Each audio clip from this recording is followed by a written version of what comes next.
I'm Michael Bain and welcome to Triggered, as always coming to you from the secret hidden bunker in the Rocky Mountains and Dragon House Studios. And this week brought to you by SDS Imports and their Thesis PX9. Thesis means quality. First thing I wanted to talk about today is bring you up to date on a project that has been lying around for far too long. This gun you saw years ago when I got it.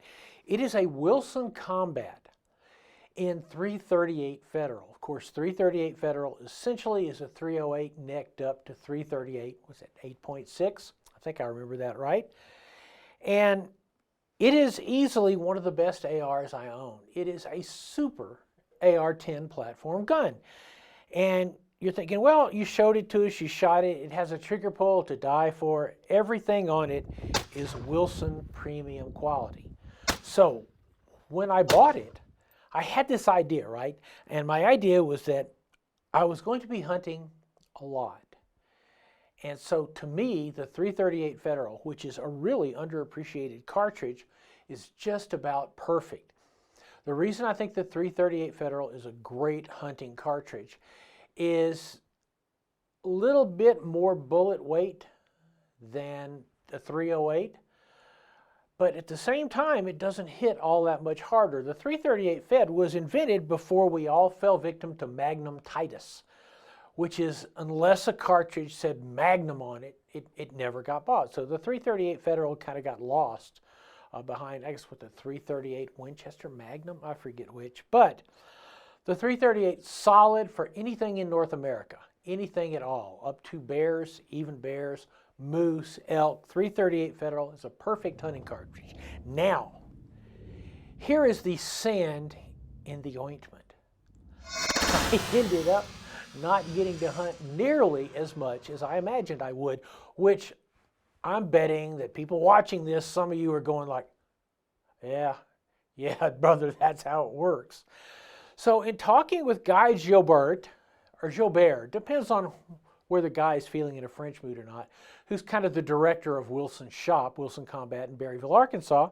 I was talking about that, and he goes, dude, why don't you just build a 308 upper for it? Because we all have a lot more 308 than we have 338 Fed. In fact, during the center of the ammunition store shortage, 338 Federal was as rare as a statement of truth coming from the current president of the United States, which is to say, you won't be able to find it. Now it's a little bit back on the shelves, but 308 has been steadily available. I have lots of 308. I think it's one of the most common cartridges in the world. So Guy said, do it, dude. So I got a duplicate of the upper receiver here. Got this guy here from Wilson Combat. It's a duplicate of this upper receiver. The barrel I got from Faxon Firearms. I think Faxon is great. I think their barrels are great. They're easily some of the best barrels in the world. This is obviously a 308 1 in 10 match grade barrel.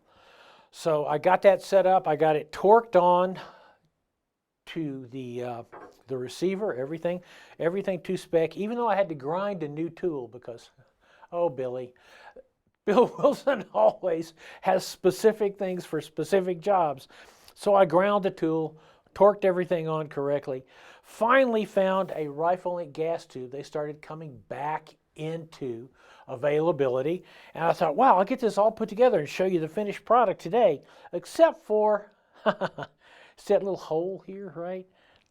That's where the pin goes that holds the gas tube in. Well, I'm sure I have one. I'm sure I have 10, what they're worth a nickel. Somewhere in my garage, I have one. So I'm very close to finishing this guy up. You can see a little bit how it's going to look when it's done. You know, this way I will have a 308 top. I'll just go with this bolt, pop it in there. Again, same rim, virtually same cartridge. And you'll see how it shoots. I also have to choose what I need out here on the barrel. My inclination always is to go with a DPMS Michelin brake, which is a great muzzle brake and is so loud that it causes window to crack in adjoining states. So I might not go that path this time. But this is where we are. As soon as I find that darn pin, you're going to see a great 308 AR-10 rifle. We've got lots more when Triggered returns.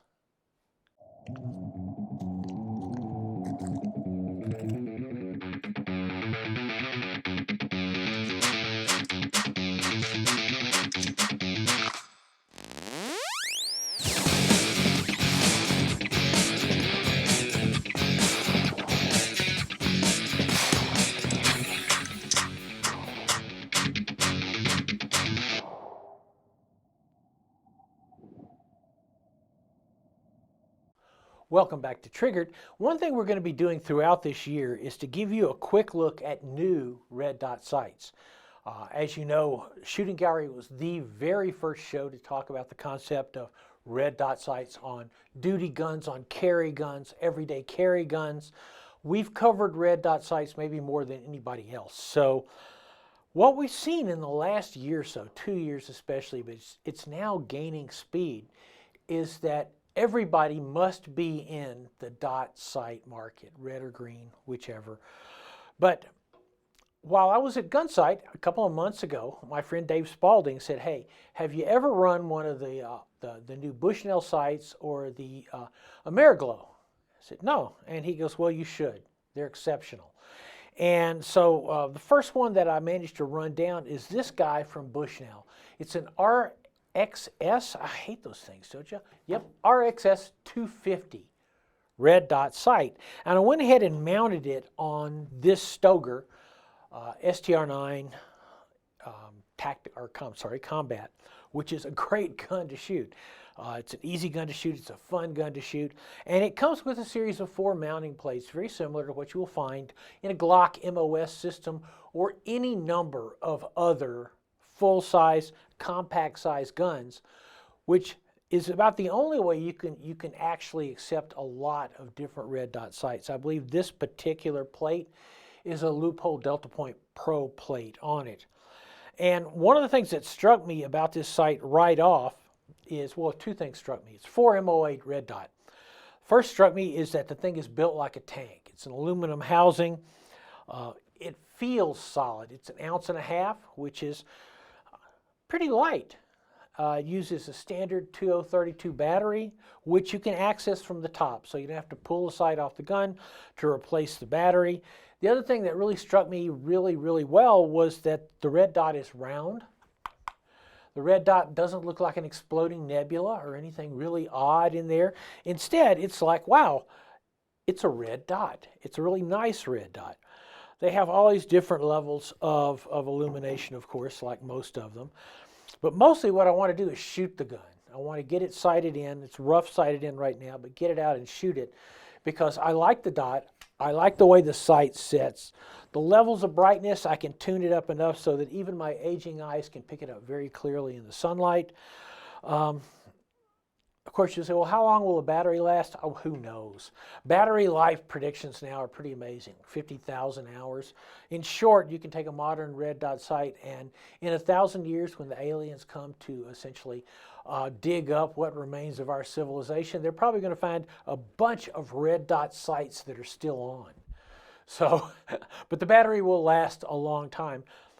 In my case, as we talked about, gosh, at the beginning of the year, change the batteries once a year. They're cheap, honestly. Buy a big sheet of them. Don't be this like weird battery hoarder. And I have had people say, well, do you have an extra battery? Because I only carry one and I seem to have lost it. Don't carry one. Carry more than one. So the Bushnell, so far, I'm really impressed with it. What's also really impressed, it's about a $300 MSRP sight.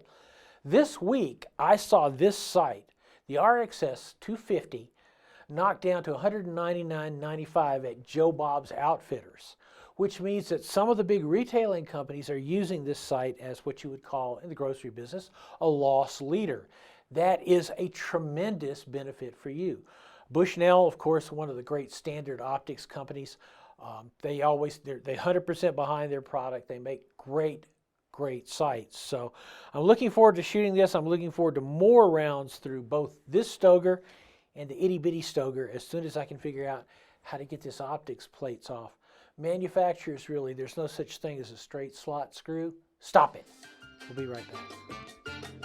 This week's Triggered is brought to you by Armscore Rock Island Armory. What's your passion? Taurus USA. Always ready, always bring it. Hunter's HD Gold shooting glasses. They change so you don't have to. And SDS imports the Thesis PX9. Thesis means quality. Welcome back to Triggered and our Your Best Defense segment.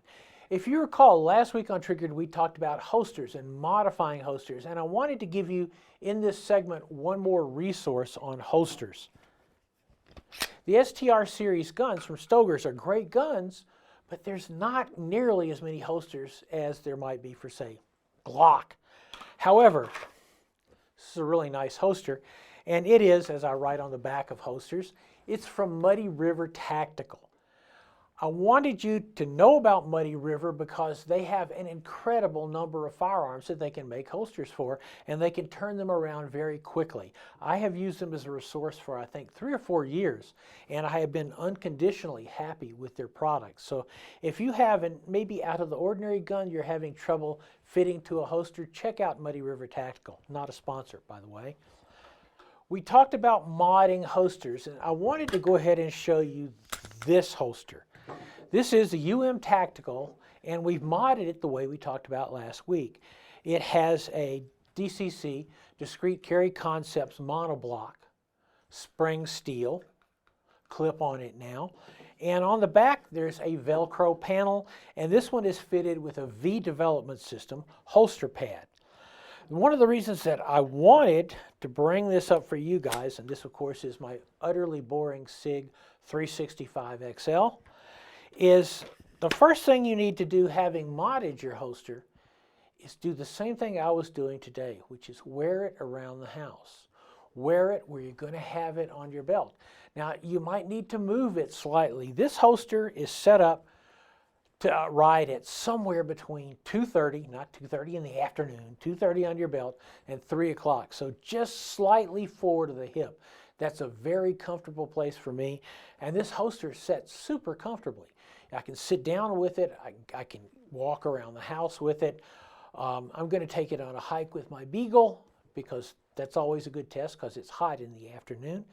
And I'm not going to say that you're eventually going to have this holster that is this mythical, it's so comfortable you don't know you have it on. Eventually you'll get to a point where you don't realize you have it on, but not because it's so comfortable, but because you're used to it. And the best way to get used to it is after you mod this holster, make sure those mods make sense. Just because I said it's a good idea doesn't necessarily mean it'll work for you. Okay, that is it for this week. Of course, we are brought to you this week by SDS Imports. TSIS, PX9, TSIS means quality.